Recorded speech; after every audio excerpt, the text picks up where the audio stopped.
Sheikh Saad El Kathlan, Allahu e ruajt, ka thënë, prej fryteve kryesore të agjerimit është arritja e devotshmërisë ndaj Allahut të lartësuar. Prandaj themi se agjerimi i atij që nuk e përmbush këtë gjë, por ditët e agjerimit i kalojnë njësoj si ditët ku nuk agjeronte, është vetëm agjerim me trup e jo me zemër. Pra fryti kryesor i agjerimit duhet të jetë arritja e devotshmërisë. E kjo përfshin kryerjen e veprave të mira dhe largimin nga ndalesat, haramet.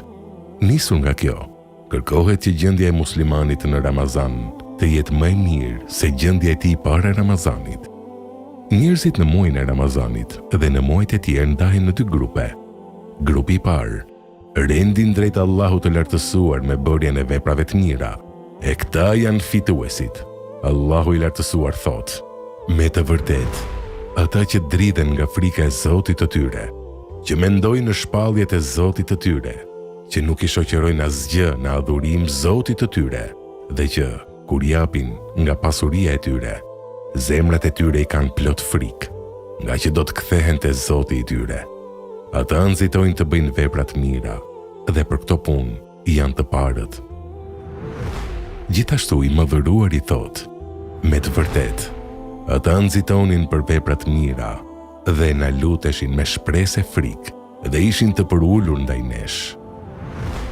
Ikën nga Allahu i madhëruar drejt epsheve dhe shejtanit, duke bërë gjunahe e duke qenë zullumqtar. Këta janë të humburit në dynja dhe ahiret, në këtë botë dhe në botën tjetër. Allahu i madhëruar në përshkrimin e tyre në librin e tij thot: banorët e zjarrit do t'u thërrasin banorëve të xhenetit. Derdhni pak ujë te ne, ose diçka nga ajo që ju ka dhuruar Allahu.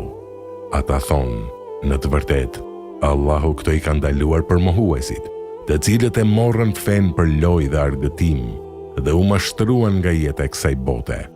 Ne sot do t'i harrojmë ata, ashtu siç e patën harruar ata takimin e kësaj dite dhe siç mohuan shpalljet tona. Dhe thot: ndërsa mohuesve do t'u thuhet: vall, a nuk ju janë lexuar shpalljet e mia, por ju shfaqet mendje madhësi dhe u bët njerëz të këqinj. Secilit grupi themi: veproni dhe punoni çfarë të doni, nga se Allahu i lartësuar thot: kush bën mirë, e bën për dobi të vet, e kush punon keq, punon në dëm të vet. Zoti yt nuk u bën pa drejtësi robërve të tij.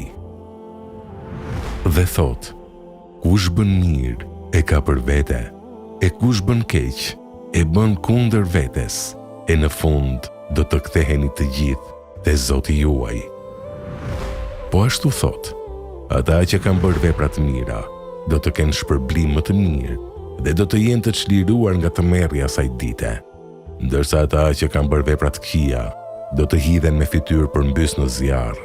Ju do të shpërbleheni veç për atë që keni bërë.